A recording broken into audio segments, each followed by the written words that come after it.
Hi అండి, నమస్తే. Welcome to Vishali wonder channel. ఈరోజు మన రెసిపీ వచ్చేసి చిన్న పిల్లలు ఎప్పుడు చూసినా కేక్ కావాలి, హనీ కేక్ కావాలని మారం చేస్తూ ఉంటారు కదండి. ఆ బెస్ట్ రెసిపీని టేస్టీగా బేకరీ స్టైల్ కన్నా ఇంకా బెస్ట్గా వచ్చేలాగా మనం ఇంట్లోనే అకేషన్ ఏది లేకపోయినా ఎప్పటికప్పుడు చేసుకొని తినేలాగా ఈ రెసిపీ చూపించబోతున్నానండి. ఈ మెజర్మెంట్స్ కప్స్ ఉంటే చాలండి, కేక్ చేయడం ఎంత ఈజీ అంటే చిటికెలో చేసేయచ్చునండి. ఈ మెజర్మెంట్స్ అన్నీ మనం పిల్లలకి ఇచ్చేస్తే కూడా వాళ్ళే ప్రిపేర్ చేసేసుకుంటారండి. అంత ఈజీగా కేక్ అయితే ప్రిపేర్ చేసేసుకోవచ్చునండి. ఈ మెజర్మెంట్ కప్స్ అనేది మన దగ్గర ఉంటే చాలండి. ఎగ్లెస్ హనీ కేక్ అయితే నేను ప్రిపేర్ చేసి చూపించబోతున్నానండి. ముందుగా అయితే మనం కేక్ టిన్ అయితే ఇలా ప్రిపేర్ చేసి పెట్టేసుకోవాలండి. మీ దగ్గర బటర్ షీట్ ఉంటే మీరు తీసేసుకొని ఫ్రీ హీట్కి అయితే పెట్టేశానండి. నెక్స్ట్ కేక్ ప్యాటర్ని ఎలా ప్రిపేర్ చేసుకోవాలో చూద్దామండి. ముందుగా అయితే షుగర్ పౌడరు 1/2 కప్ తీసుకుంటున్నానండి. సేమ్ అన్ని మెజర్మెంట్ కప్స్తోనే నేను చూపించబోతున్నానండి. పర్ఫెక్ట్గా మెజర్మెంట్స్ ఉంటే కరెక్ట్గా అయితే వస్తుందండి. ఇప్పుడు 1/4 కప్ కుకింగ్ ఆయిల్ తీసుకుంటున్నానండి. ఫ్లేవర్లెస్ తీసుకుంటే కేక్ చాలా బాగుంటుందండి. ఇప్పుడు ఇందులోనే పాలు అయితే 1/2 కప్ తీసుకుంటున్నానండి. నేను తీసుకున్న మెజర్మెంట్స్ ఏవి కూడా మిగిలి పెట్టాల్సిన అవసరం లేదండి, పర్ఫెక్ట్గా సరిపోతుందండి. 1/4 కప్ పెరుగు తీసుకుంటున్నానండి. నేను చూపించిన మెజర్మెంట్స్లో మీరు వేసినట్లయితే పర్ఫెక్ట్గా వస్తుందండి. 1/2 table spoon baking soda, 1 table spoon baking పౌడర్ని తీసుకుంటున్నానండి. కరెక్ట్గా సరిపోతాయండి ఇంగ్రీడియంట్స్ అన్నిటిని కూడా. మొత్తం వీటన్నిటిని బౌల్లోకి వేసిన తర్వాత ఒక బీటర్ తీసుకొని బాగా బీట్ చేసుకోవాలండి. మీ దగ్గర బీటర్ లేకపోతే ఒక ఫోర్క్ కానీ విస్కర్ కానీ ఉంటే వాటితో బాగా బీట్ చేసుకుని షుగర్ పౌడర్ మొత్తం కూడా మెల్ట్ అయ్యేలాగా బాగా కలుపుకోవాలండి. మనం ఎంత ఎక్కువసేపు బీట్ చేసుకుంటే మన కేక్ అనేది అంత ఫ్లంబీగా అయితే చాలా సాఫ్ట్గా అయితే వస్తుందండి. చూడండి, షుగర్ పౌడర్ మొత్తం కూడా బాగా మిక్స్ అయ్యేంత వరకు బాగా కలుపుకోవాలండి. కేక్ చేయడం ఎవరైనా చేసేస్తారండి, కానీ అవి మెజర్మెంట్స్ ఎంతెంత తీసుకోవాలా అనేది మీరు పర్ఫెక్ట్గా తెలుసుకున్నారంటే బేకరీ స్టైల్లో పర్ఫెక్ట్ అయిన కేక్ని కూడా మీరే ఇంట్లోనే ప్రిపేర్ చేసేసుకోవచ్చునండి, ఎలాంటి టెన్షన్స్ అనేది లేకుండా. మెయిన్ ఇంపార్టెంట్ మనకి మెజర్మెంట్సేనండి. ఎంతెంత తీసుకోవాలి అనేది మీరు పర్ఫెక్ట్గా తెలుసుకొని ఉంటే సరిపోతుందండి. ఇదే కేక్ని మీరు ఎగ్ వేసి చేసుకోవాలంటే మాత్రం కర్డ్ అయితే స్కిప్ చేసేసి ఒక ఎగ్ని అయితే యాడ్ చేసుకోండి. చూడండి ఎంత ఈజీగా మనకి ఫ్లంబీగా ఈ షుగర్ అంతా కూడా బాగా మెల్ట్ అయిపోయి పర్ఫెక్ట్గా వచ్చిందండి. ఇప్పుడు 1 కప్పు మైదా తీసుకుంటున్నానండి. మైదాని మీరు కొద్దిగా అయినా వేసుకోవచ్చు. విస్కర్లో చేసినట్లుంటే కొద్దిగా వేసుకోండి. నేను బ్లెండర్లో చేస్తున్నాను కాబట్టి ఒకేసారి వేసేసుకొని మన స్మూత్ ప్యాటర్ వచ్చేలాగా మొత్తాన్ని కూడా ప్రిపేర్ చేసేసుకోవాలండి.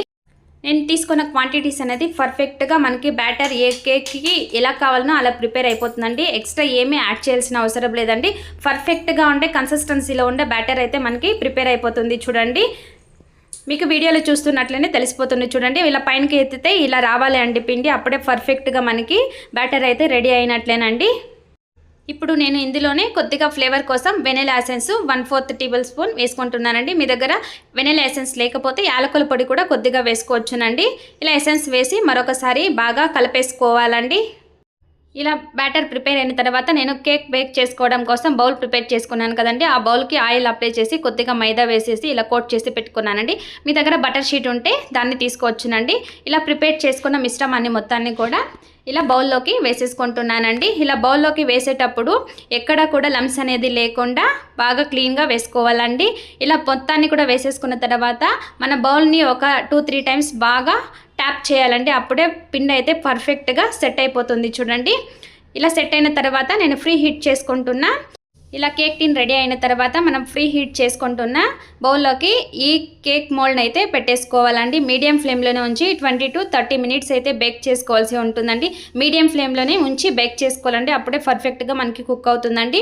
చూడండి, 30 మినిట్స్ తర్వాత ఒక నైఫ్ ఇందులో గుచ్చుని తీస్తే పర్ఫెక్ట్గా ఎక్కడ కూడా అంటుకోకుండా రావాలండి, అప్పుడే రెడీ అయినట్లేనండి. కేక్ టిన్ని పక్కన పెట్టేసి 110 ml వాటర్, 110 గ్రామ్స్ షుగర్ని తీసుకొని ఇలా మెల్ట్ చేసుకుంటున్నానండి. జస్ట్ ఒక పొంగ వస్తే సరిపోతుందండి. అలాగే 3 టేబుల్ స్పూన్ హనీ కూడా వేసుకుంటున్నానండి. నేను పైన కోటింగ్ కలర్ కోసం నేను జామ్ని అయితే ఫస్టే కొద్దిగా తీసుకొని కొద్దిగా వాటర్ వేసి జెల్లీలాగా ప్రిపేర్ చేసి పక్కన పెట్టుకున్నానండి. ఆ క్లిప్ అయితే మిస్ అయిందండి. ఇప్పుడు కేక్ ప్యాటర్ చూడండి మనకి పర్ఫెక్ట్గా రెడీ అయిపోయింది కదండి. చల్లారిన తర్వాత ఇలా ఒక ప్లేట్లోకి తీసేసుకుంటున్నానండి. తీసేసుకొని మీరు సెంటర్కి కట్ చేసిన షుగర్ సిరప్ని యాడ్ చేసుకోవచ్చు. లేకపోతే ఫోర్క్ తీసుకొని అక్కడక్కడ మధ్యలో డాట్స్ పెట్టేసి కూడా షుగర్ సిరప్ని అయితే మనం ఇందులో వేసుకోవచ్చునండి. షుగర్ సిరప్ మొత్తాన్ని కూడా కేక్ బాగా అబ్జర్వ్ చేసుకోవాలండి. ఫస్ట్ ఒకసారి అప్లై చేసేసి ఒక 5 మినిట్స్ అయితే రెస్ట్ ఇచ్చి తర్వాత మళ్ళీ మిగిలిన సిరప్ మొత్తాన్ని కూడా ఇందులో వేసేయాలండి. అప్పుడే మనకి స్పంజీగా చాలా టేస్టీగా కేక్ అయితే ప్రిపేర్ అవుతుందండి. ఒకేసారి వేయకుండా 5 మినిట్స్ గ్యాప్ ఇచ్చి మనం ప్రిపేర్ చేసుకున్న షుగర్ సిరప్ మొత్తాన్ని కూడా వేసేసుకోవాలండి. ఈ కేక్ మాత్రం చాలా సాఫ్ట్గా టేస్టీగా వస్తుందండి. మీరు ఈ కేక్ని మీ పిల్లలకు చేసి పెట్టారంటే మాత్రం ఎప్పుడు కూడా ఈ రుచిని ఆస్వాదిస్తూ ఉంటారండి. అకేషన్ ఏమీ అవసరం లేదండి, ఎప్పుడు పడితే అప్పుడు కావాలంటారండి. ఇప్పుడు జామ్ మిక్చర్ని కూడా అప్లై చేసేసుకుంటున్నానండి. అలాగే మనకి బేకరీ స్టైల్ కావాలి కాబట్టి కోకోనట్ పౌడర్ని వేసేసుకుంటున్నానండి. ఇది డ్రై కోకోనట్ని మిక్సీకి వేసైనా మనం ప్రిపేర్ చేసుకోవచ్చు, లేకపోతే రెడీమేడ్ మనకి మార్కెట్లో కూడా అవైలబుల్ ఉంటుందండి, దాన్నైనా తీసుకోవచ్చునండి. ఇలా మొత్తాన్ని కూడా పైన డెకరేట్ చేసేసుకొని మన పిల్లలకి కొద్దిగా అందంగా కనపడడం కోసం మీ దగ్గర అవైలబుల్ ఉన్న వాటితో మనం డెకరేట్ చేసుకోవచ్చునండి. నా దగ్గర కొద్దిగా చెర్రీ ఫ్రూట్స్ ఉంటే వాటిని డెకరేట్ చేసుకున్నానండి. నేనైతే ఈ కేక్ మదర్స్ డేకి అయితే ప్రిపేర్ చేశానండి. చాలా అంటే చాలా బాగా వచ్చిందండి. మీరు కూడా ఒకసారి తప్పకుండా ట్రై చేయండి. ఓకే ఫ్రెండ్స్, చూసారుగా ఈ వీడియో మీకు నచ్చినట్లయితే లైక్ చేయండి, షేర్ చేయండి, సబ్స్క్రైబ్ చేసుకోండి. మరిన్ని ఇలాంటి టేస్టీ రెసిపీస్ కోసం నా ఛానల్ని ఒకసారి విజిట్ చేయండి. చిన్నవాళ్ళ నుంచి పెద్దవాళ్ళ వరకు ఎలాంటి అకేషన్తో సంబంధం లేకుండా కేక్ తినాలి అనిపించినప్పుడు మీ ఇంట్లోనే మీరే టేస్టీగా బేకరీ స్టైల్స్తో ఈ కేక్ అయితే ప్రిపేర్ చేసుకోండి. విత్ మెజర్మెంట్స్తో ఈ వీడియో అయితే చేసి పెట్టానండి. ఈ వీడియో మీకు యూస్ఫుల్ అయినట్లయితే మాత్రం తప్పకుండా సబ్స్క్రైబ్ చేయడం మర్చిపోకండి. Thank you for watching. Take care. Bye.